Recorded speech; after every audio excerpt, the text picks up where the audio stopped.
View Rajji આપનું ખાસ કરીને આજે સિમેન્ટ સ્પેસ માટે લઈ લે, કારણ કે અહીંયા આજે એક સારી અપસાઇડ આપણે જોઈ રહ્યા છે. અલ્ટ્રાટેક સિમેન્ટમાં એક નવા લાઈફ ટાઈમ હાઈ બનતા જોયા આપણે, અને જે હાઈ બન્યા હતા 12,527ના, ત્યાંથી અત્યારે 12,422ના લેવલ્સની આસપાસ અલ્ટ્રાટેક સિમેન્ટમાં કામકાજ આપણે જોઈ રહ્યા છે. એની સાથે રેમકો સિમેન્ટ, ડાલમિયા ભારત બધામાં એક સારી તેજી આપણને બનતી દેખાઈ રહી છે.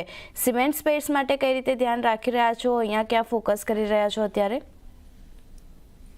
तो सीमेंट स्पेस पर भी हमारा भी पॉजिटिव જ છે, બટ આઈ ગેસ ક્વાર્ટરલી જે Q1 નો નંબર જે સીઝન હોય છે એ કાફી મ્યુટેડ હોય છે બીકોઝ ઓફ એક્સેસિવ રેન્સ, અને ત્યાં પ્રમાણે જે સિમેન્ટનો જો ડિમાન્ડ છે એ કાફી મ્યુટેડ થાય છે. બટ જે પાસ્ટ ક્વાર્ટરના જે રિઝલ્ટ હતા એ કાફી સરસ હતા, અને ઓવરઓલ અગર સિમેન્ટ પેકનો જોયો તો એને પોઝિટિવ સેન્ટિમેન્ટ મળ્યો છે because of capex is increasing.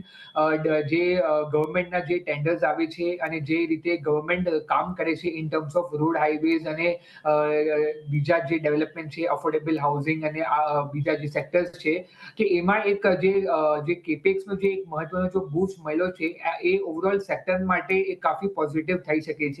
અને એ પ્રમાણે સિમેન્ટ સ્ટોક્સ પર જે ખરીદારી છે એ કાફી થાય છે, અને જે ડિમાન્ડના પોટેન્શિયલ અને જે પ્રાઇસ પર બેગનો જો પોટેન્શિયલ છે, જો અમારો માનનો આ જ છે કે આગળ જઈને જે પ્રાઇઝીસ છે એ ઇમ્પ્રુવ થઈ શકે છે, and that will overall impact the revenue of the companies.